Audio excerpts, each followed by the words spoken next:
Hello, this is David from DN Cognitive Counseling. First off, I want to say thank you very much to our new subscribers and welcome, and I very much appreciate that. Tonight, I want to discuss something that somebody sent me that actually is incredibly troubling. I want to start off by saying I have tremendous respect for people of faith. Whether you're Christian, you worship Islam or Judaism, it doesn't make a difference. Your religion is your belief system, and you're definitely entitled to your belief system and your ideology and your understanding. But there's a caveat. When a religion does something or taken someplace to make people's lives very dangerous, it has to be called out. So I hope that nobody takes offense to what I'm going to talk about tonight, but at the same time, recognize that we have to be very, very careful, especially when people take things out of context. So as I said, this was sent to me. It was by Dr. Gila Jedwab, DMD. I believe that's a dentist. When the spies returned, they reported death and doomsday back to Moses and Aaron. 10 of the most respected men, princes of the tribes, wailed about how ominous and formidable the enemies appeared to them. If their assessment was in fact physically accurate, why were they destroyed for it? What was their fatal error? The answer is very simple. They terrified a nation. They gave bad reports. They projected worst-case scenarios from facts on the ground and reduced an entire nation into a walking dead. The spies made an even graver mistake. Their cardinal mistake was that they left God entirely out of the equation. They forgot to factor in the same God who had done every supernatural kindness for them. They thought it suddenly became their entire responsibility to control an enemy that they predict would overwhelm their capabilities. Sound familiar yet? Back then, they were dealing with an enemy composed of giants. Today, mercifully, God sent us the opposite, an invisible enemy. But the fundamental question remains the same. Will we factor God into the equation, or will we leave him out? I ask myself, what does trust in God look like in real time? And what does its opposite, fear, look like? To me, trust looks like enjoying your life. Trust looks like going outside and breathing.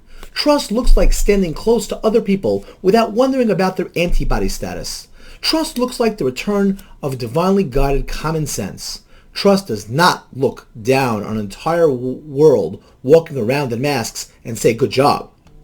A woman walked into my office and walked back out because she saw the most terrifying sight: people's faces. How did this kind of irrational terror seep into an entire culture? How did this bizarre reality force its way in? Why are we covering our beautiful smiling faces? Does a hidden face emit a vibe of trust?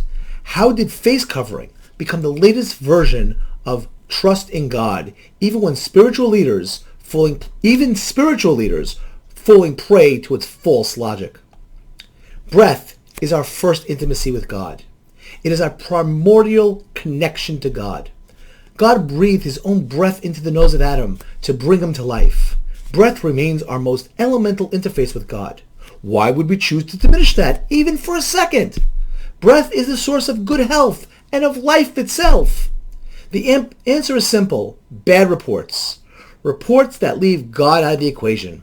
Reports that didn't trust God to take care of the invisible enemy. The more that human beings scramble to control domain that clearly belongs to God, a domain we cannot even see, the more God stepped out and left us to fall into the hole.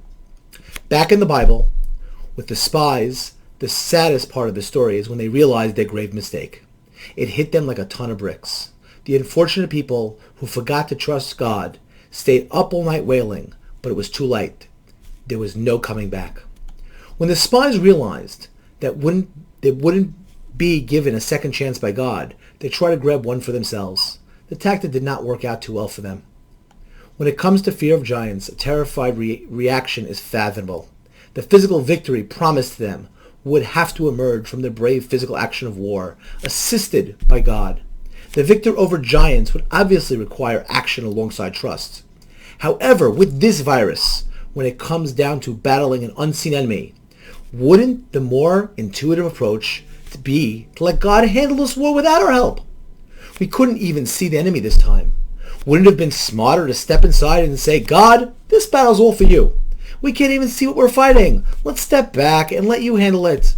Logically, wouldn't victory with an invisible enemy emerge more fruitful from enlisting the invisible enemy's invisible weapons of trust and faith in God? This victory required the holding back of action. For some reason, we appear to be luckier than that generation. God is handing us a second chance here. Maybe because we didn't witness his face as directly as the generation of the splitting of the sea, maybe that's why God is cutting us some slack here. The second chance at trust gives mercifully from God is presenting itself with a catchy slogan. Society has cleverly named it the second wave. Will the second wave look like a continuation of the first, with more of the same, more worrying, more restrictions, more desperate clinging to the fear of death? Or will the second wave look entirely different? Will it look like remembering how to live with breath of your grandchildren near your face? Will it look more like taking down barriers instead of putting more up? Will it look like hugging your friends? Will it look like being able to see your neighbors smile at you again? Will it look like our kids playing together in camp? Even Israel, a country that a world leader is known how to do trust, a country that gets the same bus up and running within hours of a terrorist attack, is slipping back into this dangerous territory of a second wave fear. The country that puts its trust in God and senses its existence has somehow forgotten to do the same here. It shocks me. And look at the repercussions on us, poor souls living outside the land. We've temporarily lost access to our holiest, most precious places. I've always looked to Israel to show the world how it's done. There are world leaders in physical defense. It is for them, the world leaders in spiritual defense, to show the world what a second wave of trust in God looks like. I tell you from my vantage point, it doesn't look like more plexiglass. I declare here that I trust in God to run his world, that he doesn't require any ineffectual micromanaging, that he knows how to manage life and breath with perfection, that nothing in his world has changed, that we've always been safe in his capable hands and always will be. Who out there will declare the same? Well, I will tell you without any doubt that that is irrational. It is irrational. It is baseless. It is taking religion and twisting it in the most evil ways possible. In its own ideology, it is contradictory unto itself. The person that wrote this is a dentist. By the logic of the person writing it, why be a dentist? Trust in God. Let God take care of people's teeth. We don't need anybody to do a root canal. We don't need anybody to take care of an abscess in anybody's mouth. We don't need dentists for anything. We have God, and we can trust in God. There's an old joke. A man says, "Run, you're going to be a flood. Get out of here." And another man says, "Don't worry about it. I trust in God. God will help me." And he stands there. And the water starts to build. And a boat comes by when it gets up to his knees. And the boat says, "Come on the boat. Get out of here. There's going to be a flood here. You're going to drown." The man says, "I trust in God. Don't worry about it." And then the boat goes off. And the water gets to the man's neck. And a helicopter comes by, drops a ladder, says, "Grab the ladder. We'll get you out of here." Goes, "Don't worry about it. I trust in God." And the water goes over his head and he drowns and dies. The man who dies comes up to heaven, sees God, says, "God, I don't understand. I told everybody you were going to save me. What happened?" God said, "I sent you one man. I sent you a boat. I sent you a helicopter. What else did you want from me?" The mindset that we believe that God will do for us and just fight all our battles and take everything for us is not in any faith, whether it be Christianity, Islam, or Judaism. Buddhists don't believe that. Taoists don't believe it. Zenists don't believe it. I don't know of any religious sect that believes that God takes care of everything and you have to do nothing. Why go to work? Let God do it. Why pay your bills? Let God do it. This is not how we live life. The fact remains, in the United States, till today, which is basically 6/30/2020, there's been 130,122 dead Americans from this virus. Again, 130,122 dead Americans, of which priests, imams, and rabbis have died. For those of you who saw the funeral in Brooklyn from Williamsburg, was a rabbi that died from coronavirus. Priests died out where I'm at from coronavirus. Imams died where I know from coronavirus. This disease doesn't just take anybody. It takes anybody that's susceptible. And we all have the ability to be susceptible. And the nature that we think that if I just believe in God, everything's going to be all right, is again against the biblical accounts as well. There's a famous story in the Bible. Jacob is returning back to his homeland. And he's coming back with his family. And his brother Esau hears he's coming back. And he comes with 400 men. Now, God says to Jacob, Jacob, don't worry about it. I'm going to protect you. You don't have to worry. God tells him this. The next thing Jacob does is he prays, he splits the camp up, ready for war, and he sends present to Esau. Why? God said you're going to be okay. Why are you doing anything?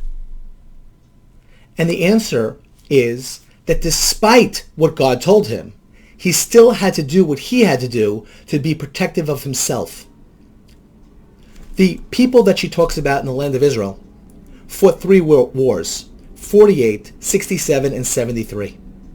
I don't remember God doing the fighting. I don't remember them saying, we're just going to sit back and let God take care of it. She talked about the idea of how much she admired Israel. Israel had to fight its war. The rabbis in Israel are stating this thing has killed many people and to protect themselves from it. And then we know that God gave the ability for us as men and women, when I say men, I mean mankind, just in case anybody is a little sensitive, but the ability for mankind to be able to be knowledgeable, to be able to learn, to be able to understand how the universe works, and gave us the ability to learn and to make better decisions. That's one of the things we have to work on as all individuals. In every religious sect, and again, it doesn't make a difference what your religious belief is, the idea is that you're working on your own perfection. You don't come down here perfect.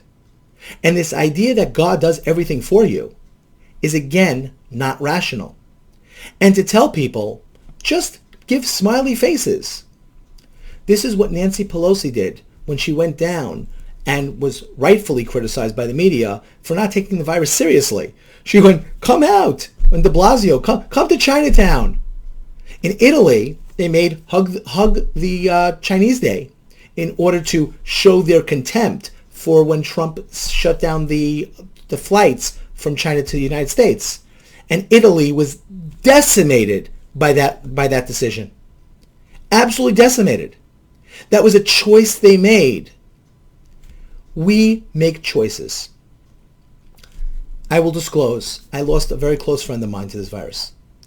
And not one, but I know of others as well, but one particularly was very hard hit. And the truth is, it's sad. And there was nothing that anybody could have done. It was early on and very little to do. But the nature of this thing is deadly. Now, is it true that when you're younger, you're more likely to survive this? Absolutely. But people with pre-existing conditions and problems, physical problems, which, by the way, lots of people have, and everybody knows somebody has them, you become a carrier and can kill other people. So saying, I'm going to walk around without a mask, and you are a spreader, you are more likely to kill other people. And other people will die. 130,000 have been dead already. Now, you want to say some of the numbers might be inflated and some might have died from other things. It's very possible. But there's no question that this thing is killing people. And there's no question that people have died and families have been affected by this. The churches, the mosques, and the synagogues all did not close because they said, oh, this is just a game. They recognized the danger. Misusing religion to set other people up is incredibly dangerous. Lying to people about medical facts, especially when you have a doctor in front of your name, is much, much worse. Oh, a doctor said that, so I definitely believe that. I work in a hospital. I've worked in a hospital for many different years and many different hospitals. And I can honestly tell you, from the other things that have hit us, Ebola, SARS, the things that we were able to contain much easier and greater, this one we weren't. It was the different animal. It's affected the entire world. This has not been a United States issue. It's been a world issue. There's been a tremendous amount of people. In terms of the world, we've lost over 500,000 people, 500,000. But don't worry about it. Trust in God. It's not an answer for anybody about anything. That's not how we handle situations. That's why we have surgery. That's why we get medicine. That's why we utilize the abilities that we have to make the best decisions that we have. It doesn't mean you don't also pray and hope, because the reality is that sometimes you need the miracle. Sometimes you get one, but you can't rely on one. And saying, just trust in God and everything will be fine, it's not a rational position. It's not a religious position, at least by any religion that I've studied through the years. So please, take the precautions to protect your family, protect your loved ones, people that are vulnerable, and let's hope that we get through this with less death, not more. Whether or not we hit a second wave, whether or not those things are going to happen, I don't know. But what we have to do is take a look at what's going on and seeing reality, and not just wishful thinking. I hope that you'll share this video with as many people as you can, just so that people stop this insanity, because this is literal insanity. This is David Koresh type of insanity, that we're all going to go into the gallows of heaven, but through a blaze of glory. That's not what we want to do. That's not what we're here for. I hope that you like this video. And again, if you think I said something that was wrong or you didn't like it, please tell me below. I'd like to hear the feedback. And again, if you haven't subscribed already, and for those of you again who subscribed recently, I thank you very much again. If you haven't subscribed, please do. And again, if you'd like to become a patron to this channel, hit the Subcribe-star link below and go there. I wish you a good night, a good mental health, and stay safe, and for you and your families.